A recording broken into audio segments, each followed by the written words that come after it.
Have you ever played a game that ended up the defining experience of a console for you? You know, that certain first set of games that comes to mind when someone mentions a specific console? Most people will instantly identify the obvious ones. Super Mario World and the Donkey Kong Country series instantly spring to mind as experiences that define the Super Nintendo, for example. But think of the games outside the most obvious, the ones that you personally associate with different consoles. For me, this is how I'd best describe ToeJam Earl for the SEGA Genesis. To be honest, I never truly owned a ToeJam Earl cartridge. I first played it on SEGA Channel, and when it was pulled from there, I rented it from a local video store. Would you like to know more about SEGA Channel? Someday. The story of ToeJam Earl is simple enough. Apparently the two are cruising the galaxy in their Rapmaster rocket when Earl decides he wants to take the wheel. Hilarity ensues and they crash land onto Earth. But this isn't your granddad's Earth. This Earth is a dystopian caricature of 1990s culture. From what I'm seeing, apparently the Earth must have gotten in a fight with a giant intergalactic paper shredder. Like seriously, what kind of crazy chain of events could have led to this? And even then, what is supporting all these floating land masses? Clearly gravity is still in effect. If you tilt too close to an edge, you'll eventually fall. But those strips of land are perfectly okay? Okay, game, you're the boss. Describing the gameplay of ToeJam and Earl is sort of hard. An easier way to describe it would be like a cartoony or Metal Gear Solid. The goal isn't necessarily to kill anyone, just to sneak around and avoid being caught. Your only true means of offense are presents you find scattered about the land. Unfortunately, every present is a blind box, and sometimes you can get some really bad presents. So here's my strategy. I usually open as many presents as I can early on at a gamble because once you've opened a present, any subsequent presents will also be identified. There are 27 presents in total, but the contents of one is always random, that present being the black question mark box. Once you've hit around 13 presents, pay the carrot man to identify any further presents. The reason you do this is because you want to avoid the randomizer present. Considering there's a present called Total Bummer that causes instant death, it's worth the cash to know what you're opening. So generally you make progress through the game by climbing higher and higher stages of the planet. However, your primary objective is actually to salvage all the pieces of your rocket. The game makes it blatant when there's a rocket piece on the level you're on. Needless to say, I'm quite grateful for that feature. Speaking of climbing to higher stages though, I always find myself having a bit of a panic attack when I start making it to the cheese levels. Yeah, I know, it's supposed to be quicksand. Looks like cheese to me though. And to be fair, it'd make just about as much sense as anything else in this game.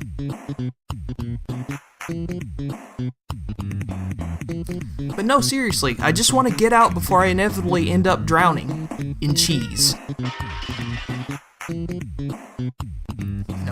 No, I just want to get out. Oh, but rest assured, the tornado will save me.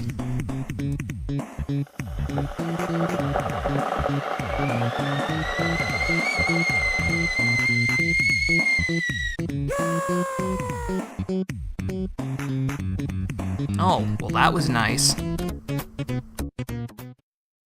So do you remember that weird thing I was talking about earlier? It comes into full effect when we start talking about enemies.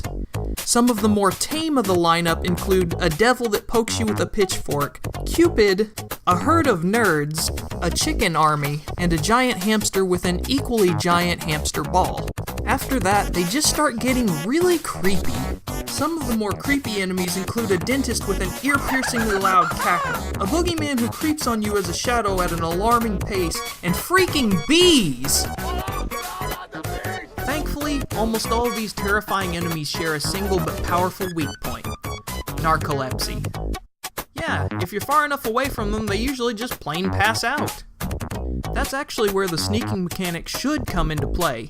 Ideally, you trade a bit of speed to avoid having a bad time. But, unfortunately, sometimes their line of sight is sort of bullshit.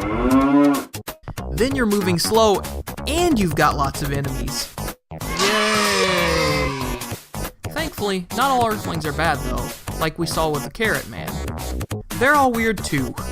But hey, friends.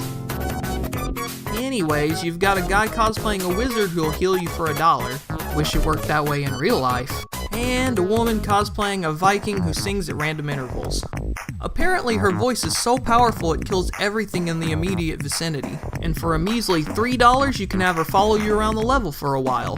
Just take note it's possible for her singing to accidentally kill other good guys too. And while this next one isn't strictly an Earthling per se, I figure I should also mention that in addition to spending money on any of those NPCs, you can also choose to order presents from a conveniently placed mailbox. Oh god! What is that? What is that? Oh, I'm sorry. What I meant to say is you can place orders from mailboxes that haven't gained sentience and hunger for your face. Right. So eventually you make it through the swaths of enemies and recover all your rocket pieces. To be fair, this is much easier in co-op mode. It's actually really neat. You start together on one screen, but when you split up, the game temporarily moves to a split screen mode. Once you meet, it reverts seamlessly to a single screen. It's something I didn't see too often during its time, and honestly we really still don't.